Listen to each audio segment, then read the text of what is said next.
Hello everyone, welcome back. This is M S sir और आज के इस वीडियो लेक्चर में मैं आपको टीच करने जा रहा हूं future imperfect tense. Dear student, future imperfect tense को फ्यूचर कंटिन्यूअस टेंस या फ्यूचर प्रोग्रेसिव टेंस भी कहा जाता है। फ्यूचर कंटिन्यूअस टेंस एक ऐसा टेंस है जिसमें हम लोग फ्यूचर में होने वाला, फ्यूचर में है ना, जारी रहने वाला एक्शन को बताते हैं। ऐसा एक्शन, ऐसा कार्य जो फ्यूचर में जारी रहेगा, कंटिन्यू रहेगा, ऐसे ही एक्शन को हम लोग फ्यूचर कंटिन्यूअस टेंस या फ्यूचर इम्परफेक्ट टेंस में बताते हैं या जानते हैं। चलिए, तो आज के इस वीडियो लेक्चर में अच्छे से समझते हैं हम लोग फ्यूचर इम्परफेक्ट टेंस के बारे में। Dear student, future imperfect tense की अगर बात की जाए तो इसका हिंदी पहचान है ता रहेगा, ती रहेगी, ते रहेंगे, ता रहूंगा। कहने का मतलब वह सभी हिंदी वाक्य जिसके अंत में ता रहेगा, ती रहेगी, ते रहेंगे, ता रहूंगा रहे, ऐसे हिंदी वाक्यों को फ्यूचर इम्परफेक्ट टेंस या फ्यूचर कंटिन्यूअस टेंस में होना समझा जाता है। जैसे वह गाता रहेगा, मतलब भविष्य में भी गाने का काम जारी रहेगा। वह गाती रहेगी, मतलब भविष्य में उसका है ना गाने का काम जारी रहेगा, है ना। जैसे ते रहेंगे, पिताजी पढ़ाते रहेंगे, मतलब भविष्य में भी वो अपना काम जारी रखेंगे। मैं पढ़ाता रहूंगा, मैं भी भविष्य में अपना काम जारी रखूंगा। कहने का मतलब वह सभी हिंदी वाक्य जिसके अंत में ता रहेगा, ती रहेगी, ते रहेंगे या ता रहूंगा रहे, ऐसे ही हिंदी वाक्यों को फ्यूचर इम्परफेक्ट टेंस में होना समझा जाता है। ये ऐसा पहचान है जो डायरेक्ट फ्यूचर को इंडिकेट कर देता है। मैं गाता रहूंगा, डायरेक्ट पता चल रहा है कि भविष्य में इसका काम जारी रहेगा। मैं अंग्रेजी पढ़ाता रहूंगा, डायरेक्ट पता चल रहा है कि भविष्य में अंग्रेजी पढ़ाने का काम इसका जारी रहेगा।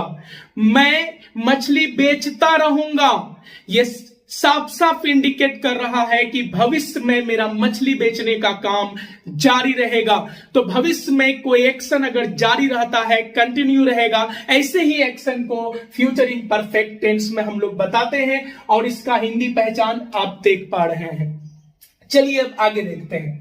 डियर स्टूडेंट्स, इस तरह का हिंदी वाक्य अगर आपको मिल गया, ता रहेगा, ती रहेगी, ते रहेंगे, ता रहूंगा से समाप्त होने वाला हिंदी वाक्य अगर आपको मिल गया और आपको बोला जाए इसका अंग्रेजी बनाइए, तो ध्यान रखिएगा, वाक्य में अगर सब्जेक्ट मेन रहेगा तो सब्जेक्ट अपने तुरंत बाद शल या विल बी प्लस बिफोर लेगा, और अगर वाक्य में ऑब्जेक्ट मेन रहा तब तो ऑब्जेक्ट अपने तुरंत बाद शल या will be been plus V3। देखिए, दोनों फॉर्मेट में अंतर है, दोनों फॉर्मेट में डिफरेंस है। डिफरेंस क्या है तो याद रहे, इस तरह का हिंदी वाक्य अगर आपको मिला ट्रांसलेशन के लिए, अनुवाद करने के लिए, और उस वाक्य में अगर सब्जेक्ट मेन है तो सब्जेक्ट के तुरंत बाद सल या विल रखिए। सल आएगा तो सल रखेंगे, विल आएगा तो विल रखेंगे। पिछले वीडियो लेक्चर में हमने आपको बताया था कि आई और वी सल लेता है, बाकी सब विल लेता है। Any problem? उसके बाद बी प्लस वर्ब का चौथा रूप रख देंगे सब्जेक्ट मेन रहने पर। ऑब्जेक्ट मेन रहने पर सल या will be being plus V3 आ जाएगा। सब्जेक्ट में तो ये वाला फॉर्मेट, ऑब्जेक्ट में तो ये वाला फॉर्मेट। चलिए एक एग्जांपल लेते हैं। जैसे मैं अंग्रेजी पढ़ाता रहूंगा, समझिए अच्छे से, मैं अंग्रेजी पढ़ाता रहूंगा, इसका मतलब भविष्य में मेरा काम जारी रहेगा। तो मैं अंग्रेजी पढ़ाता रहूंगा, ता रहूंगा, पढ़ाने का काम मैं करूंगा, मतलब करता है इसमें। ता रहेगा, ती रहेगी, ते रहेंगे, ता रहूंगा, सब्जेक्ट में ई वाला फॉर्मेट यूज कीजिए। ता रहेगा, ती रहेगी, ते रहेंगे, ता रहूंगा, सब्जेक्ट में ई वाला फॉर्मेट यूज कीजिए। तो मैं अंग्रेजी पढ़ाता रहूंगा, मैं का हो जाएगा आई, आई सल लेगा या विल तो सल, तो आई सल, उसके बाद बी लगाएंगे, आई सल बी। वर्ब का चौथा रूप पढ़ाना का टीच, टीच का बी फॉर क्या हो जाएगा, टीचिंग। आई सल बी टीचिंग, बचा का अंग्रेजी, अंग्रेजी का होता है इंग्लिश। आई सल बी टीचिंग इंग्लिश, मैं अंग्रेजी पढ़ाता रहूंगा। यहीं पर अगर सेंटेंस पूछ लिया जाए, अंग्रेजी पढ़ाई जाती रहेगी, अंग्रेजी पढ़ाई जाती रहेगी, भले सब सब्जेक्ट बंद हो जाए लेकिन अंग्रेजी का काम भविष्य में भी जारी रहेगा पढ़ाने का ना। तो अंग्रेजी पढ़ाई जाती रहेगी, देखिए लास्ट में ती रहेगी, ये अंग्रेजी का है, ऑब्जेक्ट है।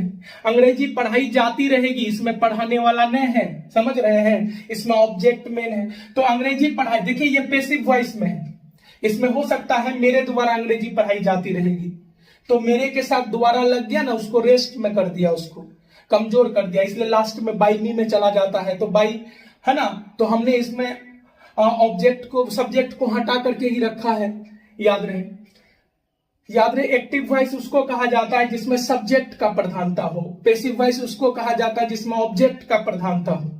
तो पहला वाला एक्टिव में है तो हम सब्जेक्ट का प्रधानता रखते हैं इसमें, दूसरा में ऑब्जेक्ट में है तो दूसरा पैसिव वॉइस में है तो इसमें हम ऑब्जेक्ट का प्रधानता दे रहे हैं, इसलिए सब्जेक्ट को हम इसके इर्द गिर्द आने नहीं दे रहे हैं। समझिए, अंग्रेजी पढ़ाई जाती रहेगी, लास्ट में ती रहेगी, ऑब्जेक्ट में ता रहेगा, ती रहेगी, ते रहेंगे, ऑब्जेक्ट में ये वाला पैटर्न यूज होगा। तो अंग्रेजी पढ़ाई जाती रहेगी, अंग्रेजी इंग्लिश है ना, विल बी, सल भी नहीं होगा, आई और भी रहता तब होता ना, इंग्लिश विल बी, उसके बाद देखिए बीइंग भी है फॉर्मेट में, English will be being, verb का तीसरा रूप पढ़ाना का टीच, टीच का V3 क्या होगा, taught. English will be being taught. Dear student, बहुत ज्यादा आसान है, याद रहे वह सभी हिंदी वाक्य जिसके अंत में ता रहेगा, ती रहेगी, ते रहेंगे, ता रहूंगा। ऐसे हिंदी वाक्यों का अगर ट्रांसलेशन बनाना हो तो याद रहे आपको चेक करना होगा वाक्य में सब्जेक्ट मेन है या ऑब्जेक्ट। अगर सब्जेक्ट मेन है तो सब्जेक्ट अपने तुरंत बाद सल या विल बी प्लस V4 लेगा, और अगर ऑब्जेक्ट मेन है तो ऑब्जेक्ट अपने तुरंत बाद सल या will be being plus V3 लेगा। Any problem? आई होप आपको समझ में आया होगा। मैं गाना गाता रहूंगा, मैं गाना गाता रहूंगा, लास्ट में ता रहूंगा, सब्जेक्ट इसमें मैं तो ता रहूंगा, सब्जेक्ट में सल या विल बी प्लस V4 होगा। I shall be singing a song, I shall be singing a song, मैं गाना गाता रहूंगा। है समझ में? उसी तरह देखिए, मैं हिंदी पढ़ाता रहूंगा तो आई शल बी टीचिंग हिंदी। समझ रहे हैं? यहीं पर अगर हो मिठाइयां बांटी जाती रहेगी, मतलब समाप्त नहीं होने वाला, भविष्य में भी जारी रहेगा, मिठाइयां बांटी जाती रहेगी, तो क्या हो जाएगा, स्वीट्स विल बी, क्योंकि इसमें ऑब्जेक्ट मेन है। समझ रहे हैं? समझिए अच्छे से, sweets will be being distributed. समझ में आ रहा है? तो इस तरह का कोई भी वाक्य मिलेगा, आसानी से ट्रांसलेशन बन जाएगा। लेकिन इस टेंस में एक कंफ्यूजन भी है, उस कंफ्यूजन को दूर करते हैं। याद रहे, यहीं तक वीडियो समाप्त मत कर दीजिएगा, स्किप मत कर दीजिए, कंप्लीट वीडियो देखिए, क्योंकि आगे बहुत यूनिक बात बताने जा रहे हैं। तो चलिए कंफ्यूजन दूर करते हैं इस टेंस से संबंधित। चलिए तो कंफ्यूजन को दूर करते हैं। डियर स्टूडेंट, अभी जो तुरंत पहले मैंने आप लोगों को बताया कि फ्यूचर इम्परफेक्ट टेंस का हिंदी पहचान होता है ता रहेगा, ती रहेगी, ते रहेंगे, ता रहूंगा। तो ता रहेगा, ती रहेगी, ते रहेंगे, ता रहूंगा से डायरेक्ट पता चल जाता है कि फ्यूचर में काम जारी रहेगा। मैं जाता रहूंगा, आराम से पता चल जाता है। मैं खाता रहूंगा, मैं देखता रहूंगा, तो पता चल जाता है। लेकिन इस पहचान को देखिए, फ्यूचर इम्परफेक्ट टेंस का ये भी पहचान है, रहा होगा, रही होगी, रहे होंगे, रहा होगा। इस पहचान में कंफ्यूजन होता है। कंफ्यूजन क्या है समझिए। तो कंफ्यूजन है समय का। इस तरह का पहचान जब आपके सामने आता है ना, इस तरह का पहचान वाला वाक्य जब आपके सामने आता है तो कंफ्यूजन क्रिएट होता है। तो किस चीज का कंफ्यूजन? टाइम का। समझ रहे हैं किस चीज का कंफ्यूजन? टाइम का कंफ्यूजन क्रिएट होता है। रहा होगा, रही होगी, रहे होंगे, रहा हूंगा से समाप्त होने वाला हिंदी वाक्य में टाइम का कंफ्यूजन क्रिएट होता है। तो इसका सॉल्यूशन क्या है? तो याद है, दुनिया का कोई भी ऐसा प्रॉब्लम नहीं है जिसका सॉल्यूशन ना हो। तो इसका भी सॉल्यूशन है। तो कंफ्यूज बिल्कुल नहीं होना है। इससे समाप्त होने वाला वाक्य से अगर प्रेजेंट टाइम का पता चलेगा, प्रेजेंट टाइम है ना, इस तरह के पहचान से समाप्त होने वाला वाक्य से अगर प्रेजेंट टाइम का पता चलेगा तो फॉर्मेट कुछ और होगा। और फ्यूचर टाइम का अगर पता चलेगा, क्योंकि ये फ्यूचर टेंस का है, तो फ्यूचर टाइम का पता चलेगा, ऐसा समझिए। तो फ्यूचर टाइम का अगर पता चलेगा तो फॉर्मेट कुछ और हो जाएगा। समझिए, रहा होगा, रही होगी, रहे होंगे, रहा हूंगा से समाप्त होने वाला वाक्य से अगर फ्यूचर टाइम का पता चले तो आपका फॉर्मेट होगा सब्जेक्ट प्लस सल और विल बी प्लस V4, जो कि इसका ओरिजिनल फॉर्मेट है। नहीं, मैं जाता रहूंगा, ता रहूंगा, आई शैल बी गोइंग। उसी तरह देखिए, यहां पर रहा होगा, रही होगी, रहे होंगे, रहा हूंगा से समाप्त होने वाला हिंदी वाक्य से अगर फ्यूचर टाइम का पता चले तो आप उसको बेधड़क इस फॉर्मेट पर बनाइए, सब्जेक्ट प्लस सल या विल बी प्लस V4, जो कि फ्यूचर इम्परफेक्ट का पहचान है। ठीक है। अब चलिए, यहां पर अगर इस तरह के वाक्यों से प्रेजेंट टाइम का पता चल जाए, प्रेजेंट टाइम का, तो ऑन दैट कंडीशन ये फॉर्मेट नहीं होगा, यहां फॉर्मेट कुछ और हो जाएगा। सब्जेक्ट के बाद आपको लगाना होगा वुड बी, सब्जेक्ट के बाद आपको लगाना होगा वुड बी प्लस V4, या सब्जेक्ट के बाद वुड बी प्लस V4 भी लगा सकते हैं, या आप मे भी लगा सकते हैं, आपका मन, सब राइट है। आप सब्जेक्ट के बाद वुड बी V4 लगाइए, या सब्जेक्ट के बाद मे बी V4 लगाइए, या सब्जेक्ट के बाद मस्ट बी V4 लगाइए, है ना, या सब्जेक्ट के बाद माइट बी V4 लगाइए, आपका मन। लेकिन देखिए, मस्ट जो है, मस्ट अगर लगाते हैं तो ज्यादा कंफर्मेशन का पता चलता है। इससे ज्यादा लोग, जहां पर ज्यादा आप सर्टेन होते हो वहां पर मस्ट लगाते हैं, जहां पर आप पॉसिबिलिटीज कम होती है वहां हम में लगाते हैं। बाय द वे, तो याद रहे, इस तरह के पहचान से समाप्त होने वाला हिंदी वाक्य से अगर फ्यूचर का पता चलेगा, फ्यूचर टाइम का, तो ये फॉर्मेट यूज करेंगे। और अगर प्रेजेंट टाइम का पता चलेगा तो ये फॉर्मेट यूज करेंगे, subject plus would be plus V4। आप वुड बी के जगह मे बी लगा सकते हो, मस्ट बी लगा सकते हो, माइट बी लगा सकते हो, कोई दिक्कत। अब चलिए देखते हैं उदाहरण। एक सेंटेंस लेते हैं, इस समय राधा नाच रही होगी। समझिए, इस समय राधा नाच रही होगी, इसको समझना है आपको। इस समय eight this moment, right now, इस समय राधा नाच रही होगी। समझ रहे हैं, हम कुछ सोच रहे हैं, हम कुछ कल्पना कर रहे हैं। मैं बोल रहा हूं, इस समय, इस क्षण राधा नाच रही होगी। तो क्या राधा फ्यूचर में नाचेगी, कल नाचेगी, परसों नाचेगी? नहीं, इस क्षण, इस समय राधा नाच रही होगी, मतलब मैं यहां सोच रहा हूं, मैं यहां कल्पना कर रहा हूं, और उधर राधा का काम भी क्या है, जारी है। तो याद रहे, इस समय राधा नाच रही होगी, मतलब इसी समय राधा का काम जारी होगा। तो ये काम कहां पर है, प्रेजेंट में है, प्रेजेंट टाइम में है, तो ये वाला फॉर्मेट यूज होगा। इस समय राधा नाच रही होगी, इस समय पिताजी आ रहे होंगे, इस समय वह बाजार जा रहा होगा, इस समय राजू पढ़ रहा होगा। समझ में आ रहा है? तो याद रहे, रहा होगा, रही होगी, रहे होंगे, रहा हूंगा से समाप्त होने वाला वाक्य अगर प्रेजेंट टाइम में हो तो subject would be plus V4 लगेगा, आपका मन, ये चारों में जो यूज कर लीजिए। तो इस समय राधा नाच रही होगी, क्या हो जाएगा बोलिए तो? राधा, है ना, वुड बी, सब्जेक्ट के बाद वुड बी लगाएंगे ना, Radha would B V4 dancing, Radha would be dancing. इस समय का क्या हो जाएगा?